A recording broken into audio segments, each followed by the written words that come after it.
my name's Amy and I'm on day 21 of one of Chloe Ting's workout challenges.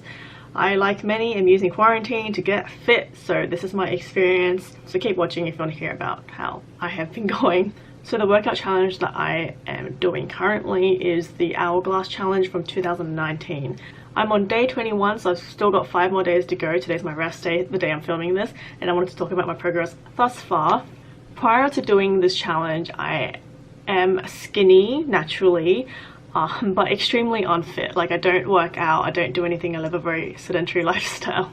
I'm going to publicly admit that I can't even do a sit-up properly, a sit-up that involves actual core muscle strength and not momentum or tucking your feet under something to do a sit-up, like a proper sit-up. I can't even do one of those. So yeah, really weak.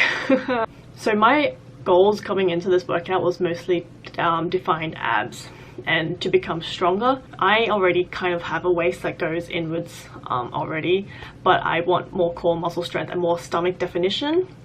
My stomach kind of looks at the beginning like, you know, just not defined, and I want like Chloe's abs basically. Please give me your abs, Chloe. In terms of diet, I figured if I'm gonna do a workout, I might as well eat healthy as well, so I definitely grocery shopped for myself and bought a bunch of healthy foods, chia seeds. Some days I have noticed that I will be super like lethargic, and maybe I have to do some of the workout in the day, take a break during the afternoon and then pick it up in the evening, or like split it up. Some days I can just power through it. Every day is going to be different, so definitely know that it's okay if you also feel like some days you just need to maybe take a break and then pick it up later. On the first day of my workout, it was a big struggle, but I persevered, and I've noticed that her workouts, even though very short, they will make you sweat a lot. Does it get easier though? A little, but also as your form improves, I feel like it just gets like harder, if that makes sense.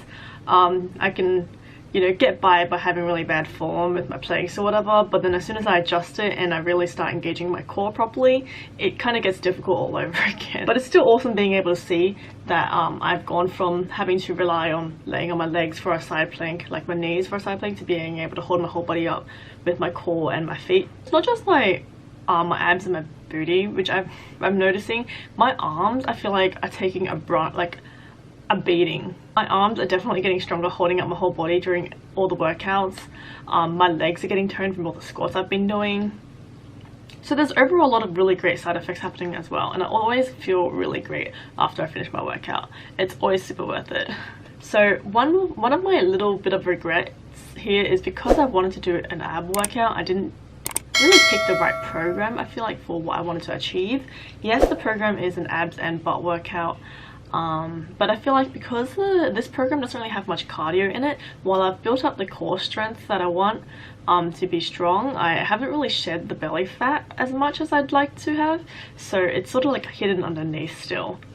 But because these programs are super amazing, I definitely want to make this an ongoing lifestyle and not just stop after quarantine. So I've decided just to persevere throughout my program, not just quit halfway and start another one.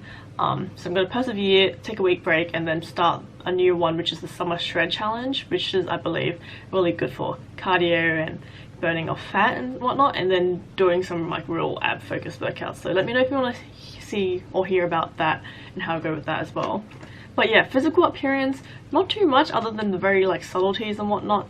My mum has noticed some changes in my body, but that's, you know, my own mother, and my mother can tell every little minuscule detail about myself, from how many hours of sleep I got one night and to, you know, if I cried, whatever, in the past week. Like, she can tell.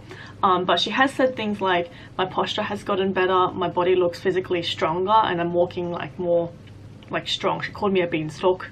Like, she was like, your body was like skinny, which is fine, but beanstalky and weak, but now I look a lot stronger, and so that's awesome, and I believe her, so yay. But yeah, even though I'm 21 days in, I don't have those defined abs that I want, and my booty isn't really popping yet, but I think I can't expect too much from just, you know, a month's worth of work, especially since I'm still struggling. Like, she'll be doing her workouts throughout the whole say 30 seconds of doing plank jacks or whatever, and when I'm doing plank jacks and I'm jumping up and down, like I have to take like mini breaks in between. While I am still getting stronger and fitter, I'm still not at that point where I can just do, I know mountain climbers like all the time and not feel like death, and like every once in a while I do slack off and don't do the whole 40 seconds of an exercise. I'll stop at like 35 when the beat starts going down because I'm just like exhausted. But it's a process, you know, like this is just my realistic results, like this is just straight up what happened for me, and I'm still trying my best. I'm still working up a sweat and sore quite often after the workout, shaking even, like I can't even hold my cup of water without shaking. But just make sure that your expectations aren't as wild or whatever. Just be realistic and be okay with the little progress that you might make or the big progress that you might make. Everyone's different. Because I just wanted to touch on how a lot of before and after photos can be quite false in a way. I don't want anyone to feel like, oh, why am I not, you know, not getting these like amazing results and feel disheartened because they don't look like those before and after photos. So like when your body is relaxed and maybe your posture isn't so good and you may be puffing out your stomach, that's an easy before photo. And then for the after photo, you could be like tightening your muscles, standing up straighter, and then that's an after photo. And then even after that, if people want to be even more drastic, you can in fact, you know, arch your back and like really try to get that waist. And I've tried it out myself in the mirror as well. It really can be quite crazy, the difference in terms of how your body looks depending on how you position it and angle the photo. So just try to keep this in mind. So when I took my photos to track my daily progression, whether I took it before or after my workout, although I probably should have been more consistent in terms of time of day, so maybe you should try that for yourself in terms of most accurate depiction of progress.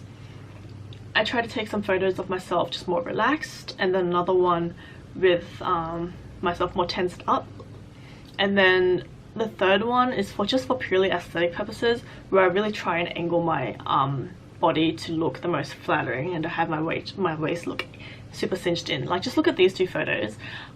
This is on the same day, literally like seconds apart, of my body like more relaxed, and some like I'd push out a little bit just to see like how much that is or whatever, but then in the next photo it's a bit more like sucked in, and there's a massive difference. And someone could easily just be like, this is my before and after, but it's not realistic. Look, I'll even get up and show you my body right now. This is 21 days in. Hello, so this is generally where I take my photos anyway. It's my little section of IKEA mirrors. This is my body 21 days in. So yeah, like here it is.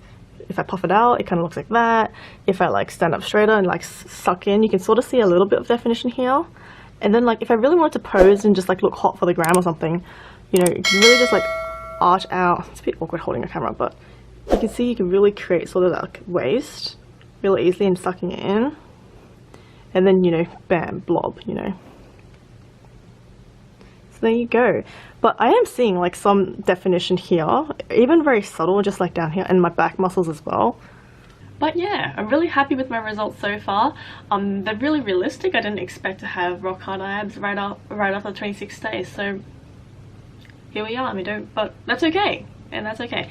So after this, I am going to finish my last 6 days of my workout, then take like a week break, and then I'm going to do another one more specifically for abs and for more cardio and whatnot. Overall, a very positive experience with Chloe Ting. Would definitely recommend her videos to anyone. One last thing, I kind of got a little bit injured on my hands from doing the workouts, like I bruised this kind of part of my hand here.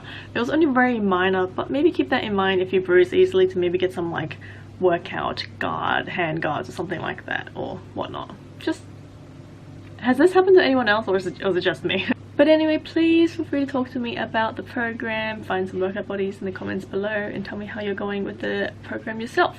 And I know I have been inactive from YouTube for like 7 months now, but I'm thinking I might come back and make some more videos. I don't know, let me know if you have any ideas or anything that you want to see from me. Okay, that's all for real. Have a great night or day. See you later. Bye!